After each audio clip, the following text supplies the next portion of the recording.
Number one, agreement. Agreement is the serious, definite, and communicated offer in acceptance of the same terms. Let us say that an auto parts supplier offers in writing to sell rebuild engines to repair shop for 500 each. If the repair shop accepts the offer, the two parties have reached an agreement. Number two, consent. A contract is enforceable if any of the parties has been affected by an honest mistake, fraud, or pressure. For example, a restaurant manager orders a painted sign, but the sign company delivers a neon sign instead. Capacity. To give real consent, both parties must demonstrate legal capacity, the competence. A person under legal age, usually 18 to 21, cannot enter into a binding contract. Consideration. An agreement is the binding only if it exchanges consideration, that is, items of value. If your brother offers to paint your room for free, you cannot sue him if he changes his mind. Note that items of value do not necessarily entail money. For example, a tax accountant might agree to prepare a home builder's tax return in exchange of a new passion. And then, well, in exchange for a new patron. Both services are the items of value. Contracts need to be rational, nor must they provide the last possible bargain for both sides.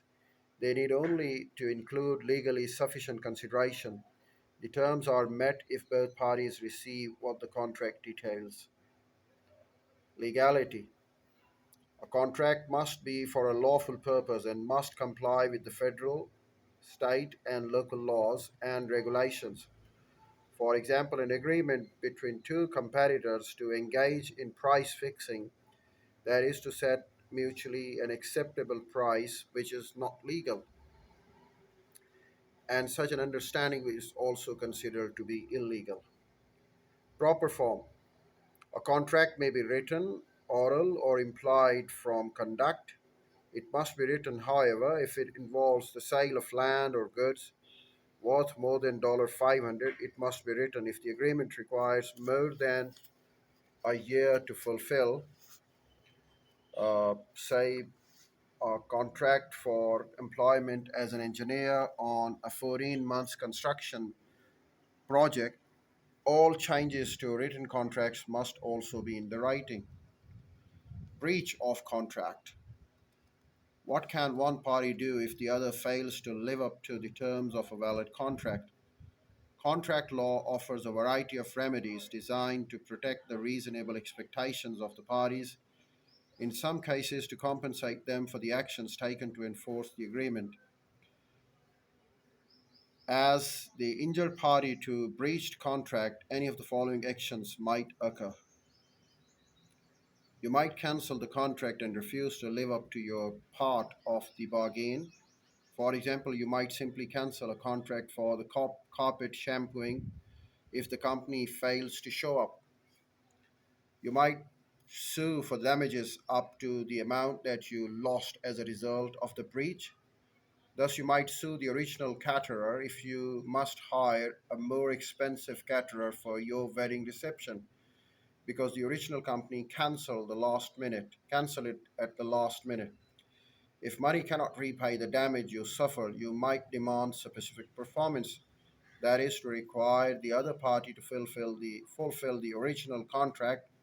For example, you might demand that a dealer in classic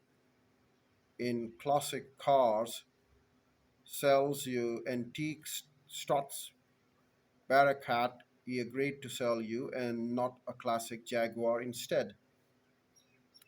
Next, we talk about tort law. Tort law applies to most business relationships not governed by the contracts. A tort is a civil, that is, non criminal injury to people, property, or reputation for which compensation must be paid.